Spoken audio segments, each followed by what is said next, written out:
बीजापुर का centre of attraction जो कि महादेव तालाब, ये जो तालाब है इसका नाम है महादेव तालाब। एक मरीन ड्राइव की तर्ज पे एक बड़ा तालाब निर्माण किया जाना था। महादेव तालाब की स्थिति को पहले आप ड्रोन शूट से देखिए। करोड़ों रुपए की राशि थी। यहाँ पे करीबन 5 करोड़ 18 लाख रुपए की राशि स्वीकृत होती है ताकि इसका जीर्णोद्धार किया जा सके। जीर्णोद्धार की स्थिति दिख रही है या फिर बर्बादी का आलम।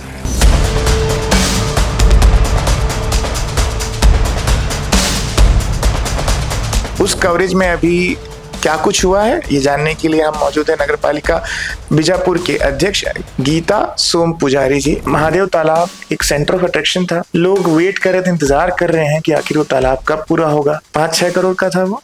5 करोड़ का था। तो ठेकेदार कीर्ति कंस्ट्रक्शन पर क्या कार्रवाई हुई है? इतने सालों से अटका हुआ प्रोजेक्ट है। उनका अपने परिषद में हम ब्लैक लिस्ट कर दिए, उसको शासन को भेज भी दिया गया है। आगे शासन के ऊपर है वो क्या कार्रवाई कर रहे हैं। आपने अपना काम तो कर दिया, शासन कब कार्रवाई करेगी ऐसे ठेकेदारों ने जो कांग्रेस के शासन में भी जमकर भ्रष्टाचार किया है? मंत्री जी के पास आप गई थी?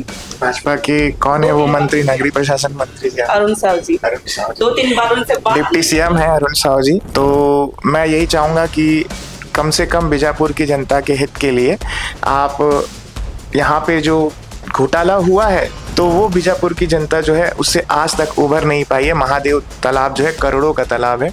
हम चाहते हैं कि डिप्टी सीएम है आप ऐसे ठेकेदारों को जिन्होंने जमकर भ्रष्टाचार किया है, मुझे आशा है कि आप उन्हें ब्लैकलिस्ट करेंगे। नमस्कार, सेवा जोहार, जय छत्तीसगढ़। हम अभी इस वक्त मौजूद हैं छत्तीसगढ़ के आखिरी छोर। हमने आपको सुकमा का दृश्य दिखाया, दंतेवाड़ा का दिखाया, अभी मैं हूँ बीजापुर में। बीजापुर में हमने पिछले दिनों एक कवरेज की थी और बीजापुर का सेंटर ऑफ अट्रैक्शन जो कि महादेव तालाब, एक मरीन ड्राइव की तर्ज पे एक बड़ा तालाब निर्माण किया जाना था। करोड़ों रुपए की राशि थी। एक भ्रष्ट ठेकेदार वहां पे एंट्री करता है जिसने नारायणपुर में भी एंट्री की। नारायणपुर के तालाब को उसने क्या हल किया उसको भी हमने दिखाया और अभी वही ठेकेदार जो है वो यहाँ पर काम कर रहा है बीजापुर में और कार्रवाई हुई है। पब्लिक सर ने जब पूरी कवरेज दिखाई तो एक बार देख लीजिए स्क्रीन पर। जिस जगह को हम आपको दिखा रहे हैं, दिखाइए। ये जो तालाब है इसका नाम है महादेव तालाब। यहाँ पे करीबन 5 करोड़ 18 लाख रुपए की राशि स्वीकृत होती है ताकि इसका जीर्णोद्धार किया जा सके। जीर्णोद्धार की स्थिति दिख रही है या फिर बर्बादी का आलम। और उस कवरेज में अभी क्या कुछ हुआ है ये जानने के लिए हम मौजूद है नगर पालिका बीजापुर के अध्यक्ष गीता सोम पुजारी जी। मैडम सेवा जोहार। सेवा जोहार।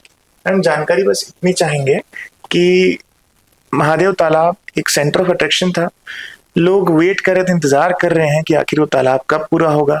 सरकार का करोड़ों रुपए जिस तरह से वहां पे लगाया जाना था और एक महत्वाकांक्षी योजना थी सरकार की।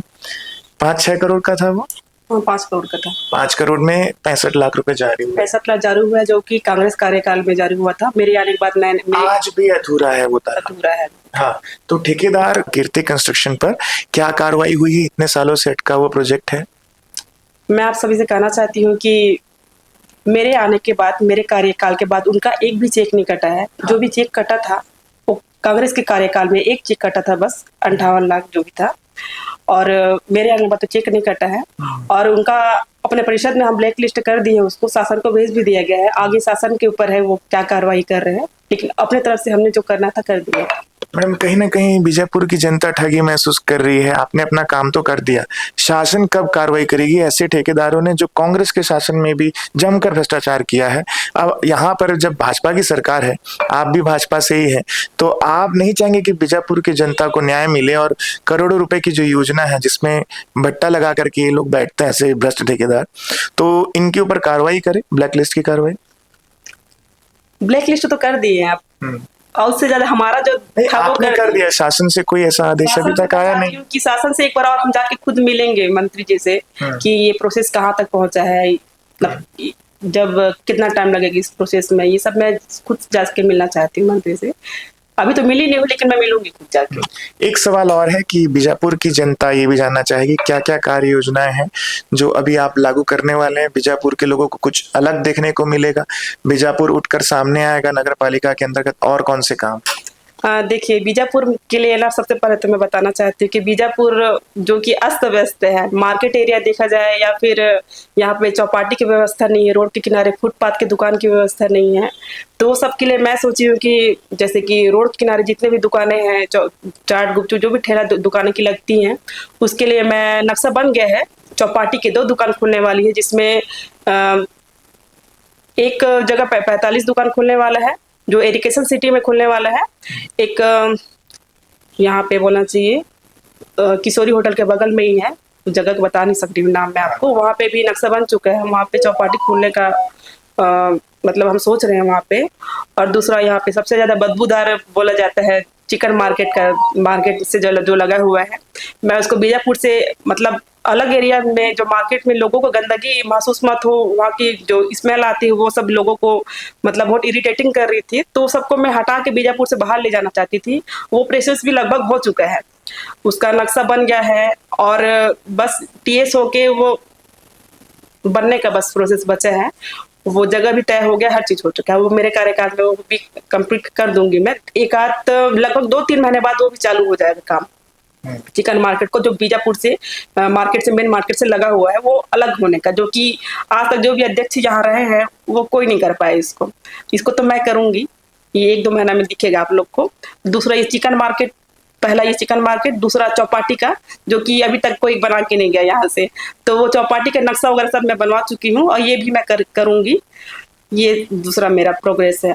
तीसरा अभी जो नया बस स्टैंड है वहाँ पे जो दुकानें लगी हुई है सब अपने से लगाए हुए वहाँ पे, तो वहाँ पे एक और नक्शा बनाए जहाँ पे 46 दुकानें बनने वाली हैं, 46 कॉम्प्लेक्स बनने वाले हैं और डबल मंजिल में रहेगा सभी। और बीच में बाइक मतलब वहाँ पे जो भी गार्डन वार्डन के भी सोचे हुए पे, और बहुत कुछ है वहाँ पे, मतलब मार्केट जो अपना क्या बोलना चाहिए अंतर्राष्ट्रीय बाजार बोलते हैं वो दिखे कि हाँ बीजापुर का बाजार मतलब इतना अच्छे तरीके से बना हुआ है। मैं पूरी कोशिश करूंगी कि जल्द से जल्द इसका मतलब जो फाइल अभी कंप्लीट हुआ और हम लोग चालू करें इसको। मैडम, आप इन सब चीज़ों से जो आप जानकारी दे रहे हैं हमें भी अच्छा लग रहा है। बीजापुर की जनता को ऐसे जल्दी मिले हम भी चाहेंगे। मंत्री जी के पास आप गई थी, नगरीय प्रशासन मंत्री जी आपके यहाँ? अभी तक तो मैं बस ना उनसे बात ही हुआ, बस मिलने के लिए नहीं गई हूँ मैं। मिलने तो जाना है मुझे, 2-3 बार मैं मिलने गई तो उनसे मिल नहीं पाई, मैं उनको दौरा में गए थे।